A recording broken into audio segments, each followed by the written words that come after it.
Coach, hey, thanks for joining me today on this simple coach to coach interview. Appreciate it for this 2025 season in review. If you could believe it, it is right coming up here pretty quickly. So do appreciate you taking the time, and welcome.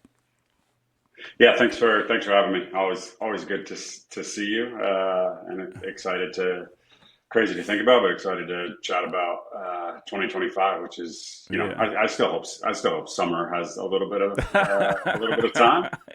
Um, but Yeah. yeah, excited to chat about 2025. Yeah. All right, so I have to ask, do you get to do any sort of vacation this summer before the craziness begins?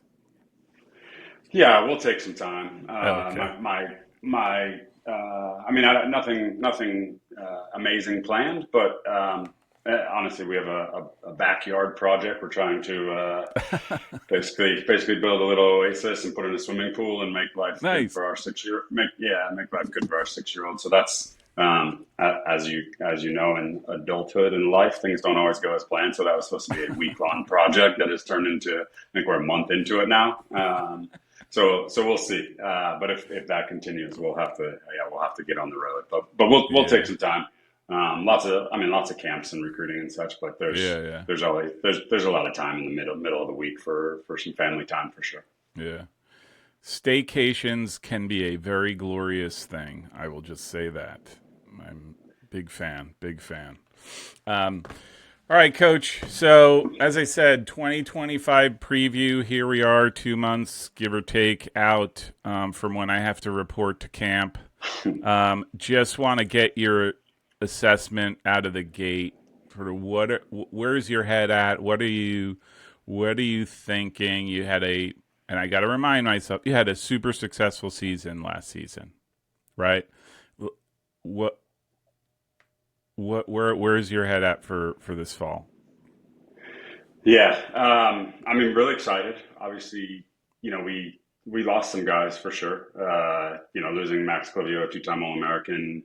Liam Gherkin was one of the best players in the NESCAC last year and scored a bunch of goals and got a bunch of assists. And so those are big losses for us. And some other guys, some fifth year guys, Mikey Brady, Gibson Campbell.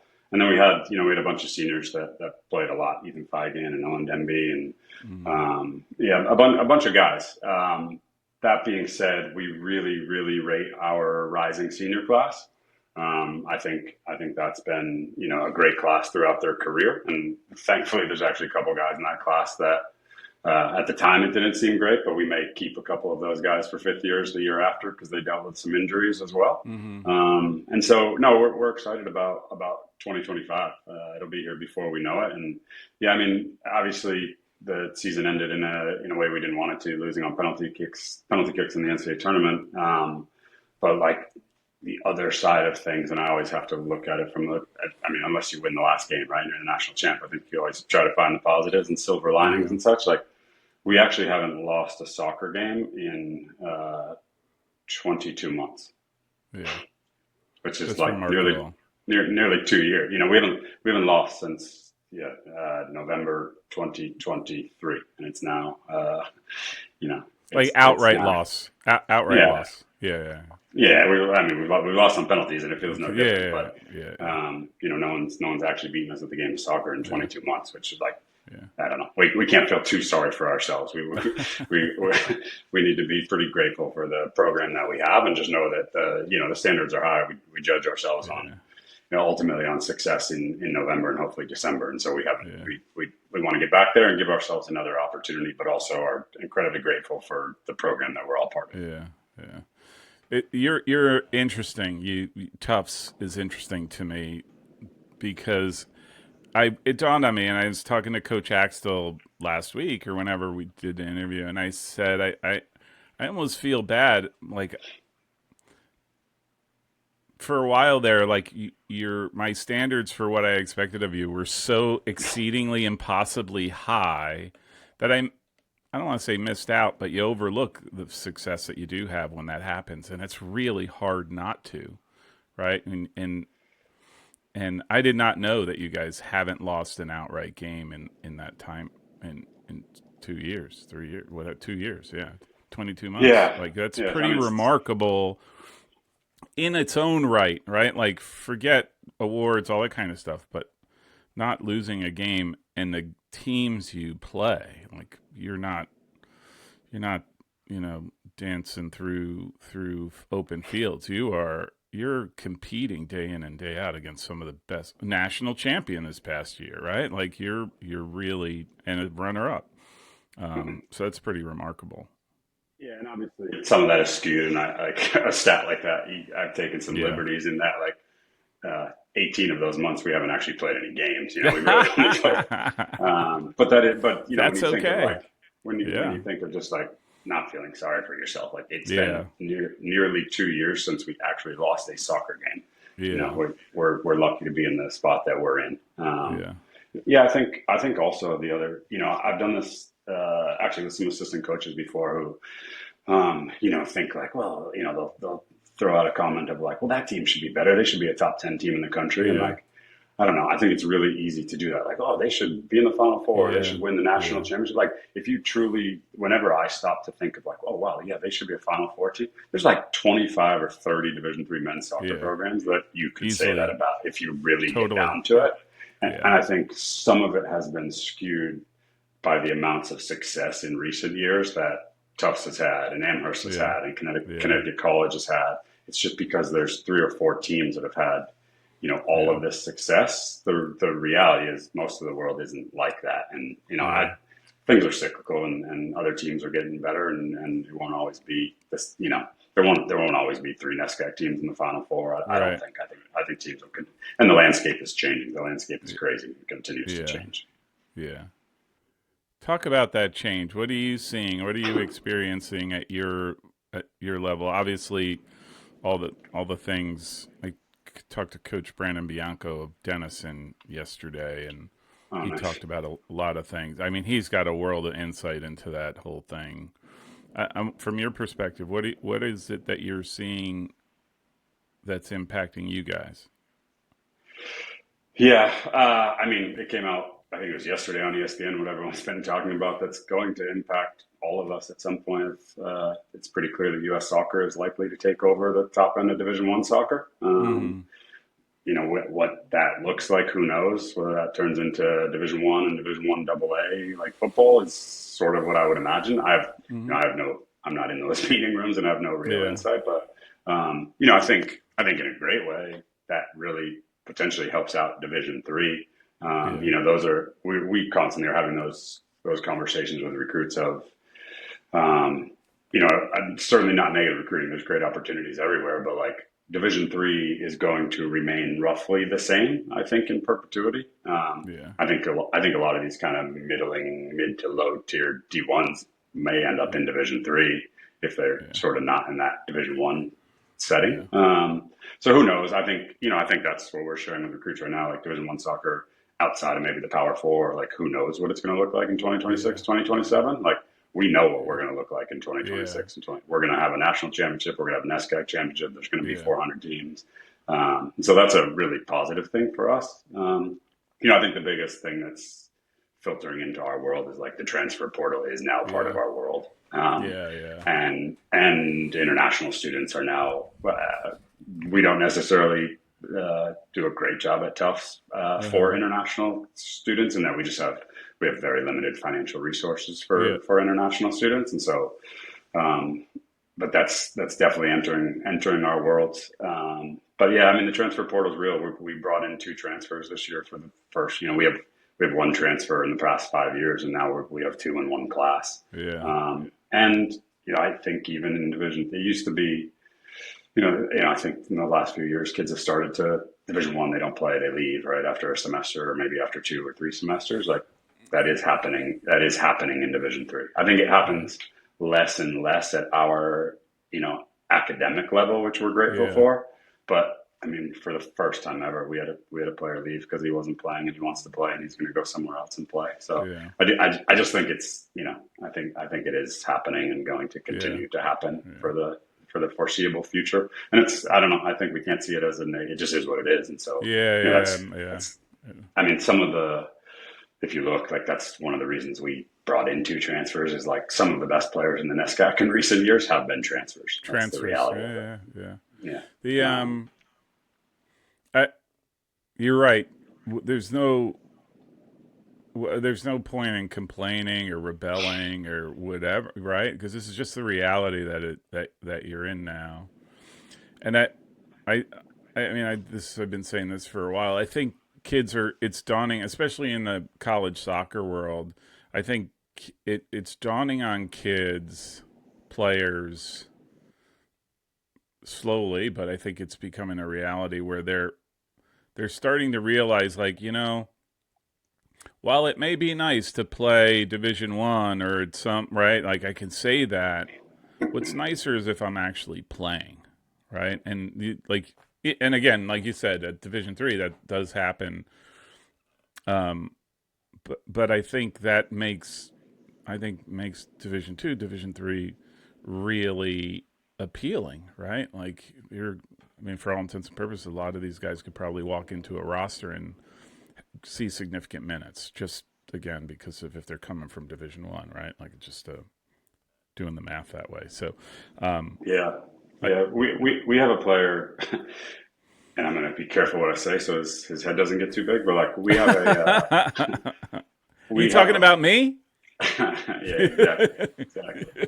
Um, we have a first year coming in from PDA this year, and this is how good Division Three soccer is, and I'll say this to keep him humble. Like he's not going to start for us from day one for sure. Like we're really Mm-hmm. good, but I think he has a chance to impact our season and Mm-hmm. his freshman year. But like every time I watch him, I just think, oh my god, I cannot believe that this kid is a Division Three soccer player. Like Yeah. 10 years ago, I think he's a Power Four soccer player. Yeah. 5 years ago, I think 200 Division One schools would have recruited him, Yeah. and ultimately he was recruited by some mid to lower D1s. But like, just I don't know, the level of Division Three soccer these days Yeah. is so incredible and so different than it was even 5 years Yeah. ago, or from the time I played 20 plus years ago. It is significantly harder for sure. Yeah. Yeah. I I that's I'm interested to know who that player is now. But if it's PDA, you said, Yeah. can you just tell me which PDA? Is it North Hibernians? He's at MLS Next. Oh yeah, yeah, yeah. Okay, that's fine. Um, Probably consider his name, but honestly, I don't know, and I don't need to. that's fine. That's no, I He's just totally one. get it. He's Yeah, just yeah, one yeah. example. No, There's other guys too. It's just but you just sort of did a timeline of sort of how quickly this thing has changed, right? Like how appealing. I think your guys are always been appealing, right? For a whole slew of reasons. Tufts now becomes part of that conversation of what are my options in Division One, and does it stack up against an academics like and everything that's tough has to offer, right? And you suddenly become, hey, I'm in this conversation, which I gotta believe changes the way you recruit, right? Because now you don't necessarily have to be turned off or basically be like, I'm not going to get that guy because he's just a Division One athlete, right? Like I got to believe that that's the case. Now you could talk to anybody and it becomes legitimate. Like, oh yeah, we're Division Three, yeah, we're top 20. You got to, it's I got to believe that that's an easier conversation to have now. yeah, and obviously there's 50 other Division Three schools that Yeah, can have those conversations as well because they're really sure. good. But no, it's just unless like genuinely, unless a kid is like a top 100 U19 player in the country, like we feel like we have a shot at them with just the Yeah, way the Division One landscape has changed. yeah, yeah. That's interesting. Probably your pool just becomes so much bigger too, right? Like who you're looking at. Um, all right, I gotta because we went. I don't want to say we went back and forth. It still bothers me that I hope I didn't come off as like a jerk when we were talking in the when at the end of last season about how you guys did and sort of again my expectation being higher and whatever. What like see looking into 2025 going into the season, what I hope it doesn't keep you up at night, but what are some of your concerns? And I don't want to say how do you repeat the performance of last year, but how do you repeat build on it, right? Like, yeah. What are those things that are sort of front of mind for you? Yeah. No, and you didn't come off as a jerk. I appreciate any opinions. I also don't believe in being offended. I think like, if I'm offended, that's my choice. So Yeah. I'm very Okay. rarely, if ever, offended. Yeah. I just believe in that as a kind of a personal mantra. Uh huh. But no, I like opinions, right? Like I think that's something that's great. I want different opinions of Yeah. to make us better, make me better, make our players better, make our program better. So no, I mean I think for us, we've been relatively consistent. Like we have been a top team, you know, other than 2022, where we were very much a rebuilding year and Mm-hmm. like a rebuilding year that made the second round of the NCAA tournament. So again, Yeah. just like Yeah. great, Yeah. Yeah. That rebuilding, right? Like, yeah. yeah. Yeah. But you know, grateful for the players that got us through that year where there were going to be some Mm-hmm. challenges. Um, but since then, we've been very consistent. You know, I think nothing about our team or our program. There's no drastic changes we're making. You know, I think some of it's personnel. We brought in a transfer that has scored 20 goals in his first 2 years in college soccer, and so we're hopeful that Oh my gosh. you know we're hopeful that that That could translates be to wow. Go ahead. yeah. Keep. Sorry. Sorry. No, and obviously not to put all the pressure on him. There's going to be other guys as well, but like we're hopeful that that translates. And if you have a 10 goal scorer versus your top goal scorer has 5 goals, you know, I think that Yeah. can make a difference. I think that's maybe what we haven't necessarily had for the last couple of seasons. Is just like Mm-hmm. in that game where you just need a guy to have one hit off his shin because he's in the right place at the right time. We haven't had that guy, right? And I think maybe we do have that guy. And then we have I don't know. Again, I really rate the senior class that we have, so I think they're going to be Mm-hmm. great. I think for us, it's just the challenge is like we're going to be really good, but I say this every year, like Middlebury is going to be one of the best teams in the country. Amherst is going to be one of the best teams in the country. Connecticut Yeah. College is going to be Yeah. one of the best teams in the country. Williams, Babson, Bowdoin, like everybody. I'm sure I just left off someone that'll play it for their team or whatnot, but like all of those teams could be in the final weekend of the season. So it comes down to Yeah. small margins when you're in the NCAA tournament. Did you win a game on penalty kick? Like that's a reality for us. I think I said this Yeah. before, but like every team that was in the Final Four had to win a round on penalty Yeah. kicks prior to I'm that. PK. So Yeah. like, can we get? I joke, but like genuinely for the first time ever, when we were watching recruiting videos this year, we were watching kids and their penalty kicks. You know, usually that's like a throwaway 10 seconds of watching a recruiting video, and we were like, oh. You know, honestly, the transfer we got takes penalties. We were like, okay, Yeah. and also starting to watch like recruits. It's crazy, but like recruits of other schools. I had a really funny interaction with another NESCAC coach at Mm-hmm. MLS Flex a few weeks ago, where one of his incoming players, his team had gone to penalty kicks, and I didn't have anyone in that game. It was a U19 game, and I just stopped and watched the penalty kicks for 5 minutes, just in case that kid took a Yeah. penalty, and then maybe a year or two down the road he took. And sure enough, he didn't take a penalty, and Yeah. coach and I had a good moment of Yeah. he knew why I was standing there, which is pretty funny. Yeah. Which is like you asked if it keeps you up at night. Like that's how sick we actually all are as coaches. Like I was watching a U19 game of some kid who's not on a college team at that point take a penalty kick in case 3 years later he had to take one against us. Oh Lord. You know what? I have a couple buddies of mine who are in therapy, and they recommend it for anyone who has such manias. That's I No, y- my next career, and I actually mean this. My next career is going to be a coach for coaches, and more or less a therapist for coaches because I know I need one. That's great. You know what? Just about everybody I talk to needs one. When I hear some of the things, I'm like, yeah, I note it down. Like, yeah, that's really strange behavior from a coach, like, but it's totally normal, like watching penalty kicks, right? Hey, I always joke this channel got started because I counted passes. Who counts passes? Like, like what does that? Who does that? I don't know, but yeah.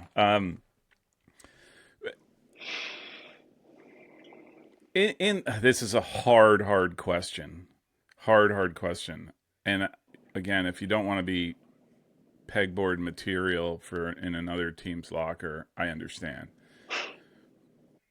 who do you think the team to watch in the NESCAC is? You like that one? Yeah, Tufts University. yeah, yeah. No, Aside from yourself, that's not fair. That's yeah, cheating. yeah. I mean, I know one thing I'm excited about is um, we have in the past, maybe since I've been at Tufts, we've played Connecticut College like first 4 days into the season, Uh huh. and we've actually since 2021, no one's actually won. We've just tied every time. Yeah. Um, which is so NESCAC and so boring of us, but it is what it is. It's a recipe to get to the NCAA tournament, I guess. Yeah. We play them like the middle of the season this year, and so I think Mm-hmm. I feel like I've got to the end of the season in the last few years and been like, oh, this team is really like Middlebury's the best, or Amherst is the best, Yeah. or whatever it may be, and like and not discounted Con, but it was 2.5 months Yeah. ago when we played them, Yeah. and Yeah. so I mean, genuinely, you can't pick out who there isn't a best in the NESCAC. Like if you and I'll just say like the top four from recent years: Connecticut College, Middlebury, Amherst, and Tufts. Like I genuinely don't believe there's a best. Someone is the best in the regular season, someone is the best in the NESCAC tournament, and someone is the best in the NCAA tournament. And if you replayed those seasons, someone different would be the best. Yeah. That is I a just great point. I really don't think any of those teams, but there's going to be Wesleyan was really good last year. Williams is good, but Bowdoin, I mean, like Bowdoin was like eighth in the NESCAC last year. I think they have one of the best senior classes in the Yeah. NESCAC. Some guys who have Yeah. been really successful from their freshman year, and they had like this weird like stop start season. Like they could Yeah. make a run.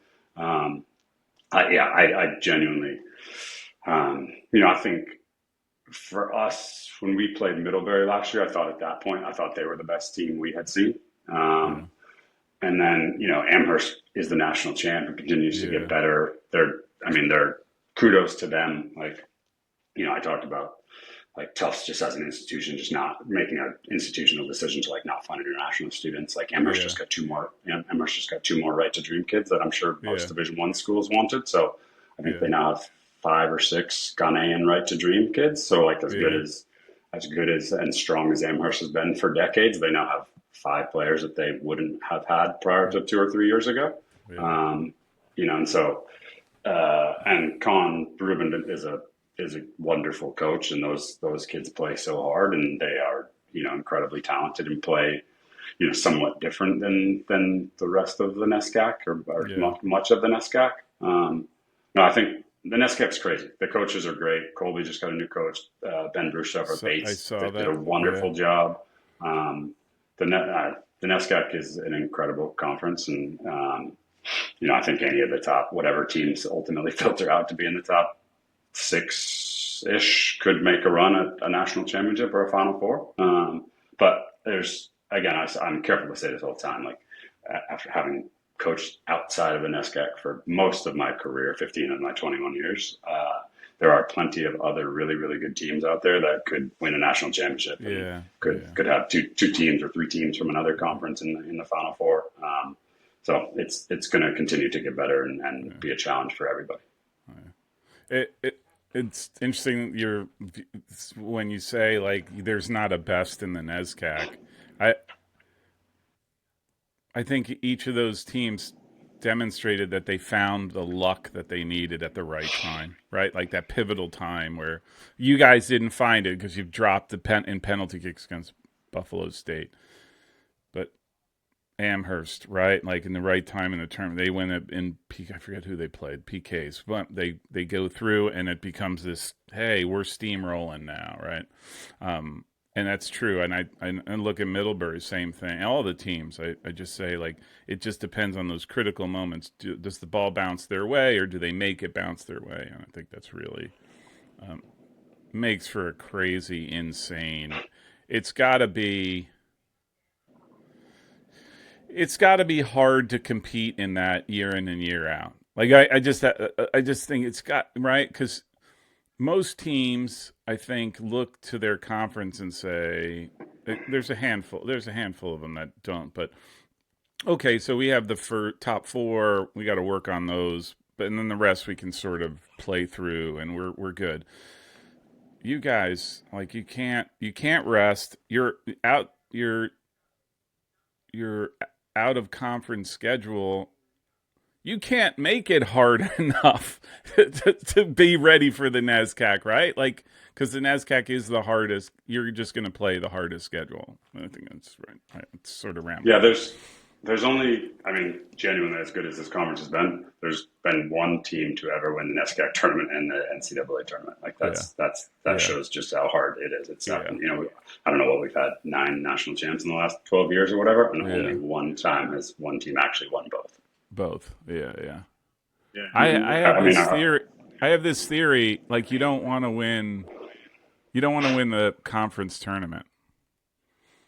Like, because of that, I keep thinking you may have mentioned that before, and I thought, well, you don't want to win the conference tournament. Like, you want to do well, then you want the rest, and then you want to go into the tournament. So anyhow, um, all right. So non-NESCAC team, I have to ask you. So I'm going to start making tough. Me and my producer talk, and we're just going to make tougher questions for everybody.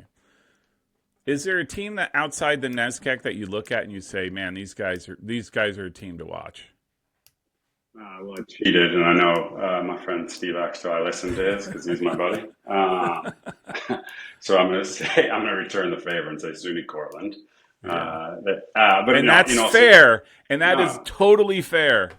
yeah. From my time when I was the coach at Ithaca College, that's when Steve and I became really good friends. We lived 20 minutes from each Hmm. other, and he does a remarkable job. Yeah, And I think he's going to have a new team this year, but he somehow finds a way to mold yeah, new teams, and that's just I think what we're in these days is new teams every year at a lot of schools, and yeah, so he'll do a great job with it. But I think I actually have heard you say this before, but I think one of these years a state school is going to win, and it's going to be total. Cortland, or it's going to be Oneonta, or it's Yeah, going to be yeah, Montclair, or it's going to be Rowan, or yeah, I think this I mean yeah, this year like the I don't know much. I'm like regionally based, but like the Wisconsin, the WIAC, yeah, those teams yeah, seem like really, really good.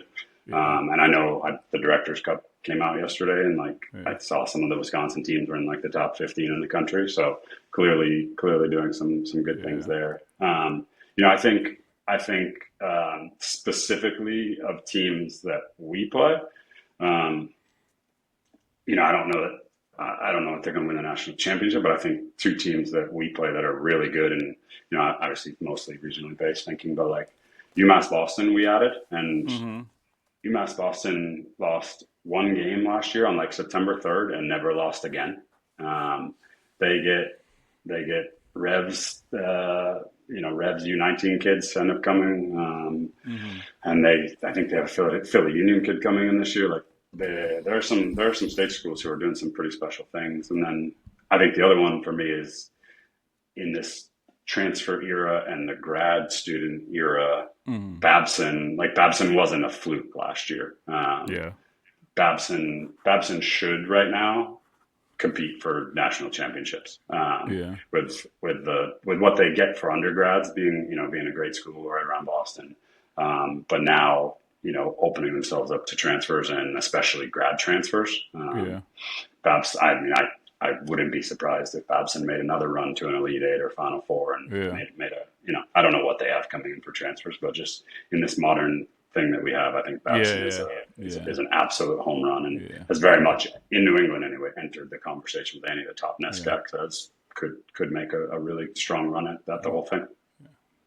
It like you said, it is amazing in this current environment. Like, programs can, I don't want to say turn around, that's not the right thing, but can really put on the boosters with some right recruiting, right decisions, right, and things aligning in their way. Like, well, we'll take trends for grad students as an example. Like, you hit a couple of those, it could dramatically change sort of how your team profile looks like and how you're able to play and do all those different things. So those are two Yeah, good ones.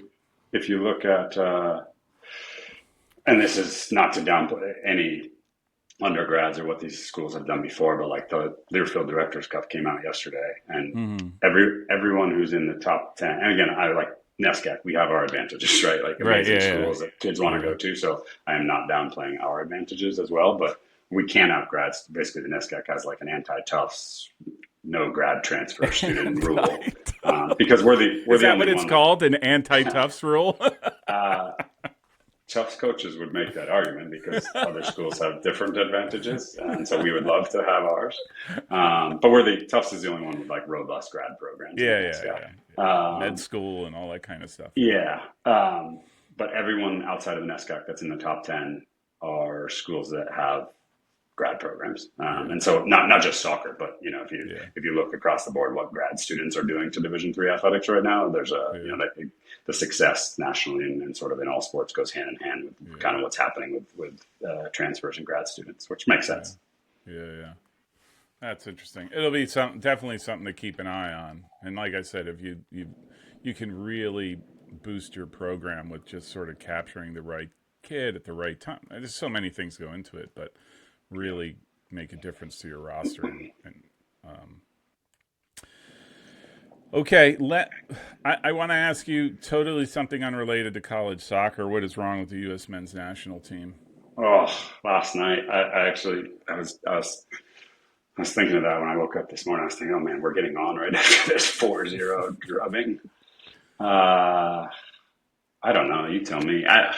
Obviously, I'm like a silver lining guy, and I think the coach in me always likes to think like I was hoping it was the kind of the failure at the National League, which was like, Yeah, okay, bottom of the yeah, barrel. Now we got to dig out of it. It's yeah, better. It's better to know right now that we're not ready and don't have the right mentality and the right yeah, culture and those things. And a year, whatever it was, 14, 16 months before the World Cup, and we can fix yeah, it.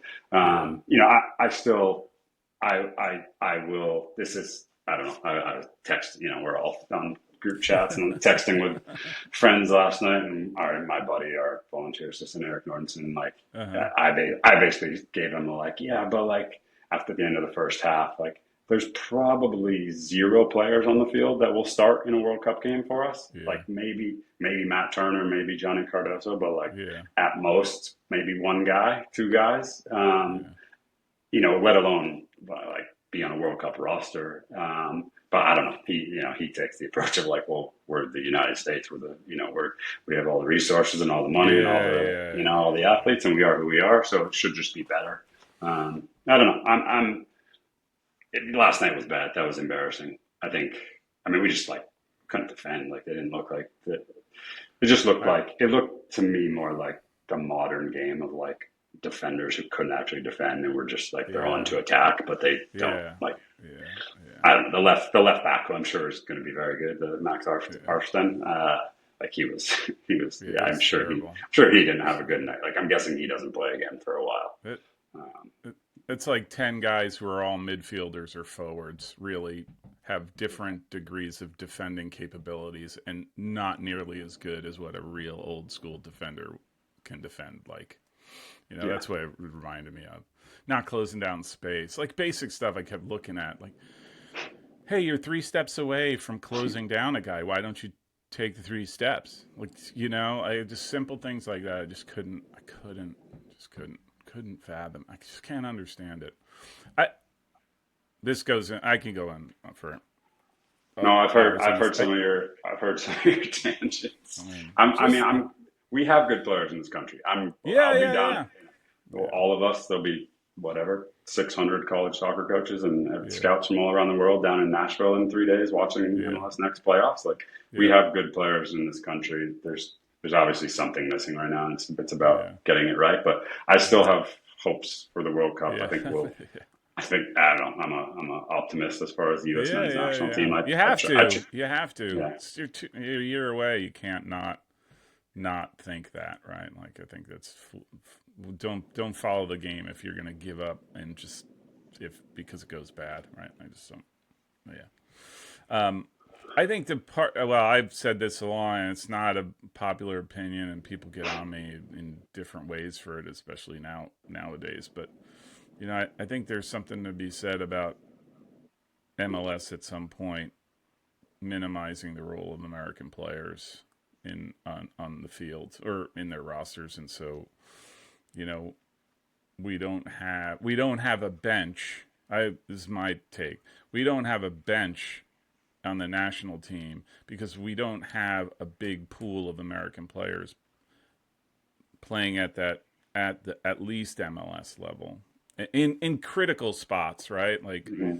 I get the goalkeepers, okay, whatever, but right, a center midfielder. Like, do we have how many of those do we have playing? No, they're all farm. But anyhow, that's unpopular, so I'll just leave it at that. Yeah, no, it's. I mean, it's interesting. Just sort of what we've all been hearing for the last year or two of like U.S. soccer potentially coming in and taking over the top end of Yeah, Division One soccer, and that coming yeah, out yesterday. Just the timing on that was just yeah, like yeah, odd. Of like, I don't know, U.S. soccer. Like yeah, you've got enough issues right now. Do you yeah, really need yeah, to like yeah, delve into college soccer? Is college soccer really going to be fix anything for future U.S. national teams? And I know they group in the women's soccer as well, and I yeah, think women's soccer players do still often go to college, the top ones. yeah, So yeah, that's probably partially Title IX and things, which is good, which yeah, is great if that's part of yeah. it. But yeah, Yeah, but just I that don't know. becomes their feeder, right? Like that becomes their developmental thing. It's like a college game. I get that. I think we're so far beyond that in U.S. soccer, fortunately or unfortunately, in the men's Yeah, side. Like again, I just start asking, and again, uncomfortable questions. I guess like, what's the point of doing all that? Like, what you have a 90+ percentage graduation rate. Isn't that a success? Isn't that what college soccer, college athletes technically should be? Athletics should be about like graduating these kids and all that. But clearly, it's not. That's why I'm not on the committee that they said they're forming. no, I think the argument that a few of the top coaches are trying to make, is if you go year round with it, and that it clearly like MLS two teams is Yeah, not really a professional environment. There's yeah, truly there's 10 people in the stands, no one cares. yeah, yeah. No, no. And the level MLS two teams are often filled with like U17s Yeah, from the yeah, club and just random some guys that maybe will become pros with the top team, but mostly guys yeah, that won't. yeah, The argument is college soccer could be a better feeder than that. So maybe yeah, we go back 20 years in time and college soccer actually is a feeder for yeah, MLS and pro soccer, but I don't know. I feel like it's a ways off, but I don't know. yeah, Something's not working, so I'm also like, yeah, keep trying yeah. things. Yeah, yeah, yeah, yeah. Well, that's it, right? Like to me, it's like, well, something's not right, so you got to fix it. Well, maybe this will make it right, Like again, whether it works or not, I don't know. Like I said, I think I don't know. I get what I get the point in extending the season and doing all these things. Again, I wonder what is the purpose of someone going to college for? This isn't we're not college football, right? Or college basketball, which is very intently kids go to there to play to make their way to the NFL. But then again, you don't have you don't have football infrastructure to support somebody who wants to turn pro but doesn't want to go to college, Right. right? So anyhow, whatever. I'm already trying. I'm trying to be like calm, cool, and collected for today. I'm not sure I'm succeeding. So, No, um, we're gonna win the 2026 World Cup. So, yeah, I'm there with you. I'm there with you until we don't. I'm there with you. It's gonna happen.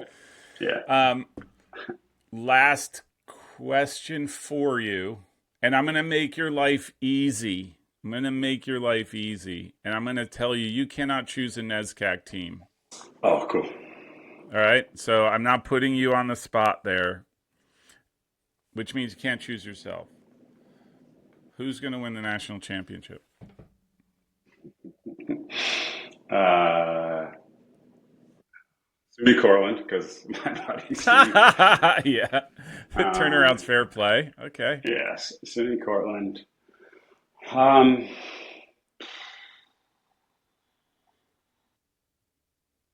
I think Babson could be in the mix. Yeah. I'm not going to pick one. I'm You're going to that pick. high on them, huh? You're that high on Uh, Babson.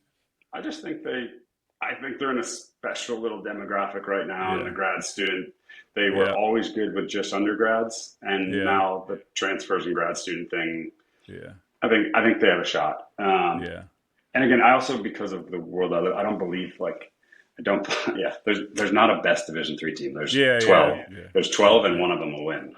Yeah. Yeah.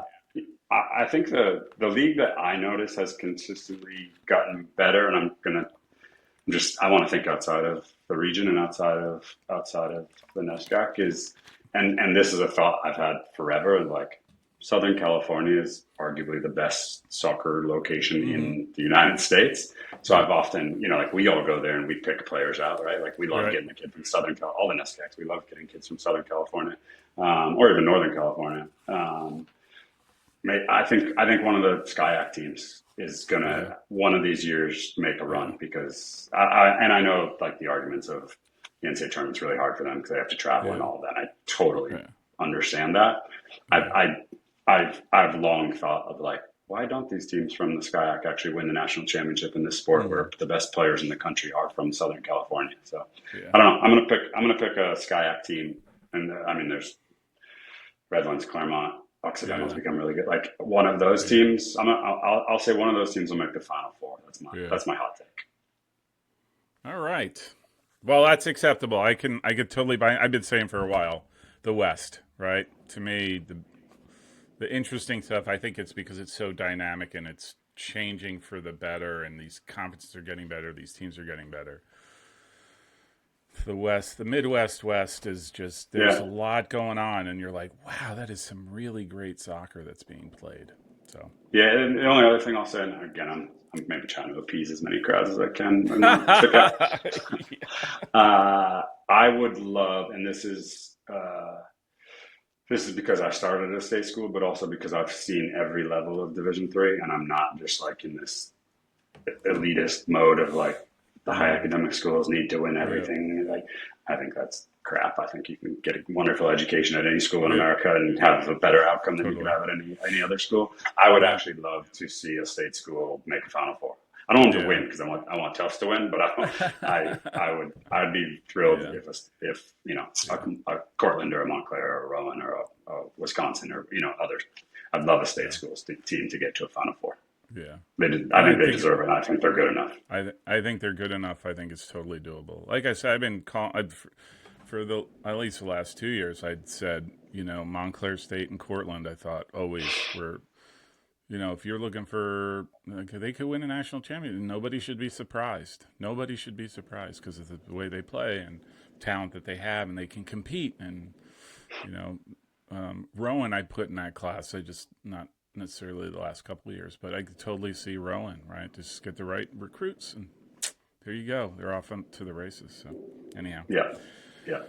All right, Coach, I will let you get back to your backyard project. I want to thank you. Really, it's always great connecting with you. I love our conversations, and really, we'll be watching and cheering you guys on. All the best to you, your men, and upcoming season. And hopefully, one of these days, I'll get out there and you'll see me cheering from the bleachers. So Yeah, yeah, we'd love to unless have I you.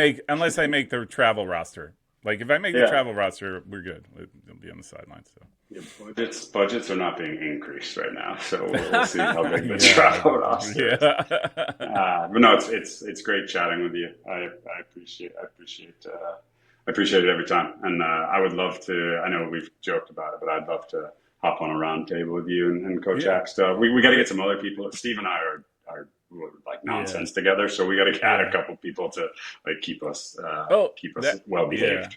That is perfectly fine. I just need to figure out like what we talk about, like what would be interesting. Because it'd be one thing to just banter, but it would be neat if I could just throw out some questions and just be like, go ahead, and really hard, controversial, difficult questions for you guys to answer. I'm putting you under the spotlight, so No, um, it'd be awesome. It'd be a yeah, lot of. yeah, yeah, It's always fun. I enjoy it. yeah, I enjoy any opportunity like this. So thanks a lot. yeah, yeah. Anytime. All right, Coach. All right, great to see you. Thanks.